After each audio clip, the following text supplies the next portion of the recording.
Sallallahu ala Muhammad.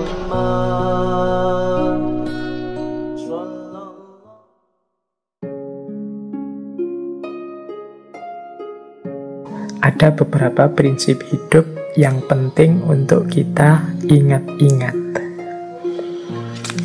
Yang pertama adalah hidup secara seimbang atau balance. Kalau ada yang marah, harus ada yang sabar. Marah ketemu marah meledak. Kalau yang satu sudah sabar menunggu, ya yang satu gerak. Jadi biar dinamis. Kalau semuanya menunggu dalam kesabaran, tidak akan ada aktivitas.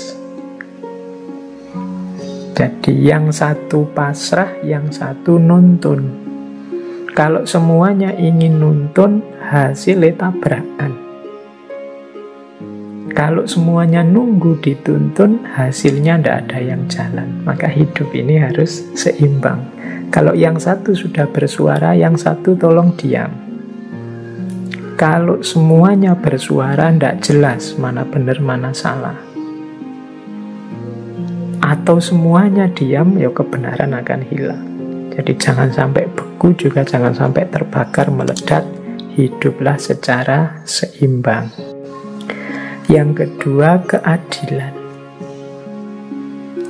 Jadi yang ini memberi porsi hidup secara adil.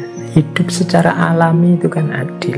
Adil terhadap diri kita sendiri, adil terhadap orang lain dengan haknya, kita dengan hak kita, alam juga dengan haknya. Ini hidup secara adil.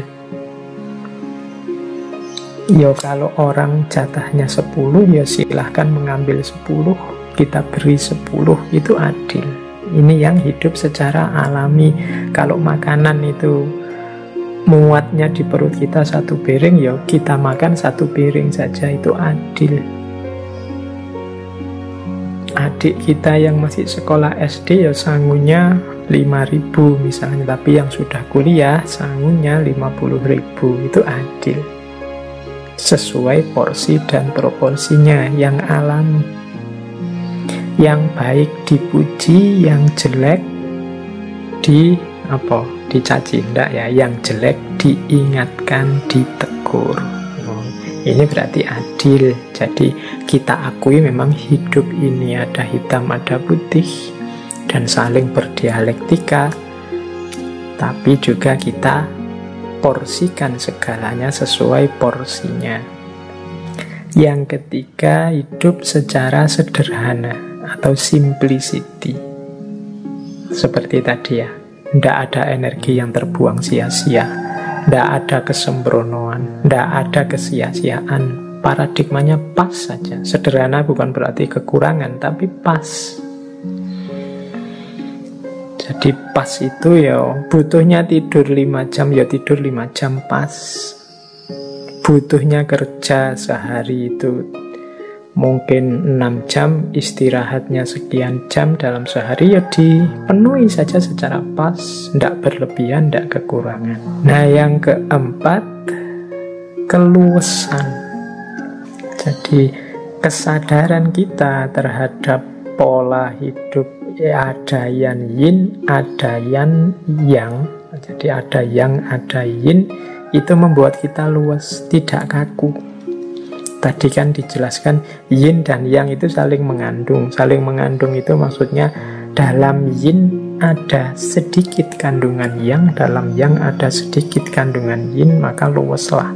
Yang feminin kita, saya ini kan laki-laki, karakternya maskulin, tapi dalam diriku pasti ada titik-titik femininitas.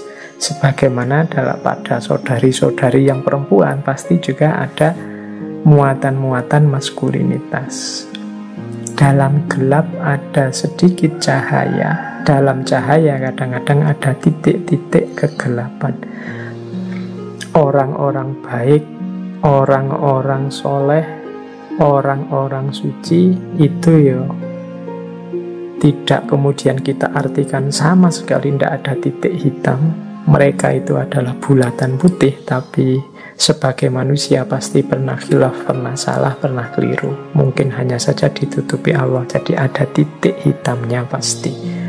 Yang ada di wilayah hitam itu ada titik putihnya sedikit. Mungkin karena tidak kelihatan, kita hanya fokus lihat hitamnya saja. Nah, orang yang sadar ini terus dia luwes, tidak kaku. Jadi orang jahat itu ya adalah sisi-sisi putih, titik-titik kemanusiaannya.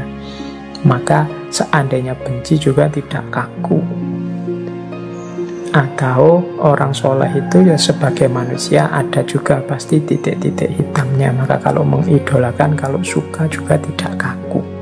Jadi dia menyikapi segala ritme hidup ini tidak mudah kaget dan cepat beradaptasi, menyesuaikan dengan situasi, luwes.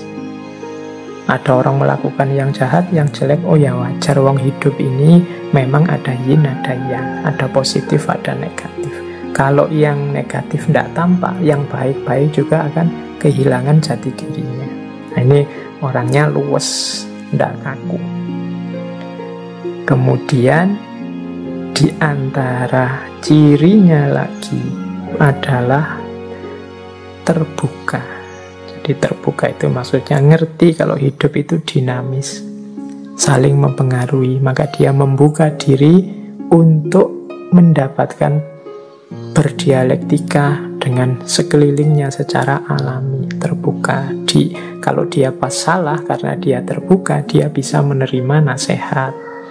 Kemudian terbuka mendapat wawasan-wawasan baru sehingga tambah baik.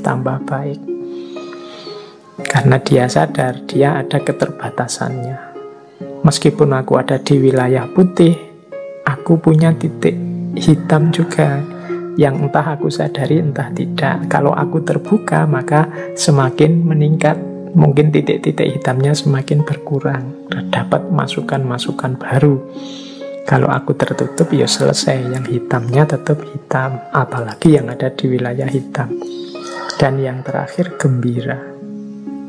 Jadi gembira itu berarti mampu menikmati hidup ini. Jadi ada apapun yang terjadi, baik sehubungan dengan dirinya maupun sehubungan dengan alam, dia tidak terpengaruh, dia tidak mengeluh, dia tidak komplain, protes, tapi pertama-tama dia bisa menikmati, bergembira karena sadar, ya itulah alam. Karena kemarin kita rusak sehingga tidak seimbang, akhirnya kita nikmatilah sekarang mungkin beberapa kesulitan hidup. Ya wis resikonya mau gimana lagi. Jadi dia bisa menerima ya, meskipun ya berlanjut dengan tadi, menyikapinya dengan adil, dengan luwes, dengan terbuka, dengan sederhana. Tapi hidupnya orang yang mengerti ritme alam yang yin dan yang ini, kecenderungannya dia gembira. Orang gembira itu ya mudahnya orang yang mau bersyukur terhadap hidupnya.